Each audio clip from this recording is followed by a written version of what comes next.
5 years ago today, I started this YouTube channel thinking it would be a fun pastime. I would upload videos on the weekends and I had a lot of fun doing it. Today, that old habit has turned into a passion. I've met a lot of great people through this YouTube channel, and I'm proud to call a lot of those people my friends. Come along with me, Thomas, and James as we discover that some old habits aren't meant to be broken.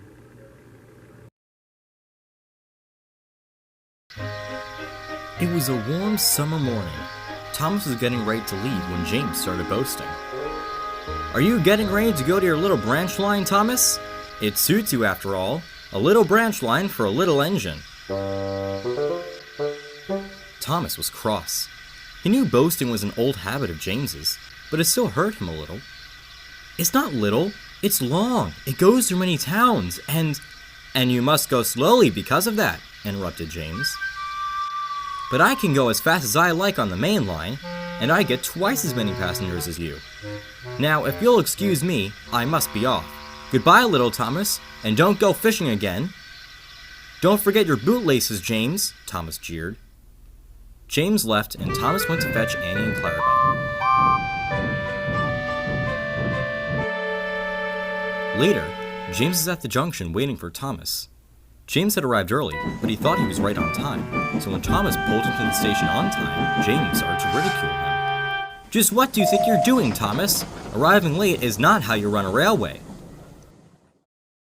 "What do you mean, James?" asked Thomas. "I'm right on time." "Your branch line is so slow that you don't even use clocks."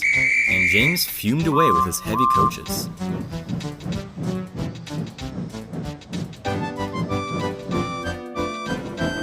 Further down the line, James started to feel the weight of his coaches more and more. Every time he stopped at a station, more passengers got on than got off. He started to struggle. Mustn't be late, he panted.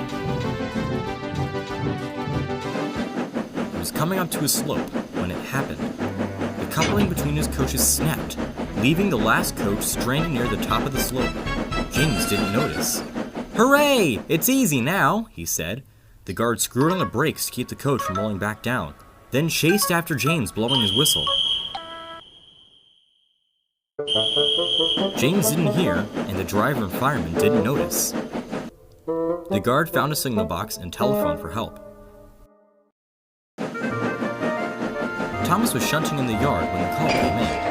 The yardmaster walked over to Thomas. "One of James's coaches is stranded in the middle of the line. Can you bring it to him?" "Yes, sir," said Thomas with a cheeky grin.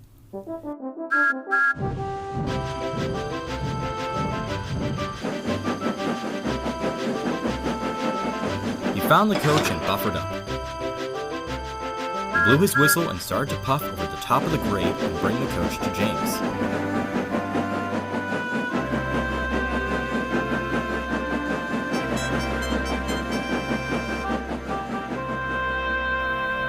Meanwhile, James was fuming at the next station.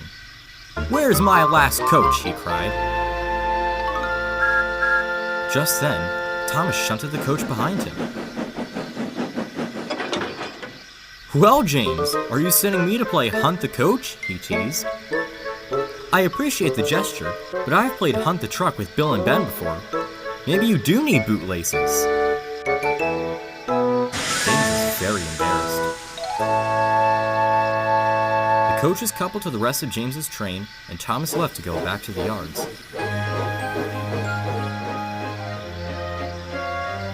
That evening, Thomas and James were in the sheds.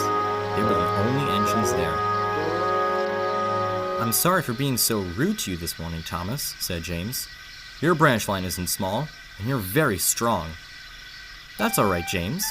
It looks like we both learned something." "What's that?" "No matter how old we get, sometimes we can break old habits." Thomas sees James often on his journeys up and down the branch line. They say hello to each other every time. Thomas and James are best friends, but no matter how strong their friendship is, they know that teasing here and there can be fun. And there are some old habits that don't need to be broken. Don't you think?